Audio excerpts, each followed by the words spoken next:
Congressman Matt Gaetz. He serves on a number of committees, including Judiciary, Budget, Armed Services. Congressman, great to have you with us.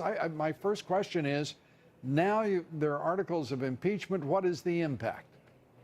Well, Lou, Rod Rosenstein has withheld documents, withheld witnesses, improperly redacted documents. He told witnesses not to answer our questions, but I think the gravest sin of all is that Rod Rosenstein actually signed one of the FISA renewals on the flawed, dirty dossier information to spy on a member of the Trump campaign. So we've had enough. I'm tired of playing games and waiting around and setting deadlines and ignoring those deadlines. Rod Rosenstein has not done his job as the Deputy Attorney General. He has not managed the Mueller probe appropriately. He was derelict in his duty as it related to the FISA court, and it is time for him to be fired, removed, or impeached.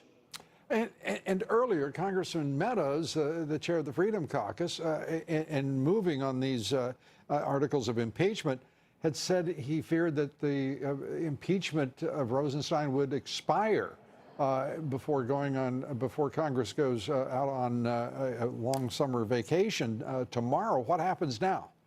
Well, I didn't want the Congress to conclude this session in return for District Work Week in the absence of some action. I didn't want to have to go back to the voters in Northwest Florida and say, well, they ignored our document requests, they redacted information they weren't supposed to redact, they signed FISA warrants they weren't supposed to sign, and we're just going to have more meetings about it in Washington. So I think that it was very important for those of us who believe that norms have been violated to step out and say Rod Rosenstein needs to be impeached, and that we take that position before the August work period. I don't believe that these will expire procedurally, but certainly we'll have to deal with the substance of putting on this trial and convincing our colleagues when we return. But the mountain of evidence against Rod Rosenstein is very compelling when you look at the extent to which documents and witnesses have been withheld.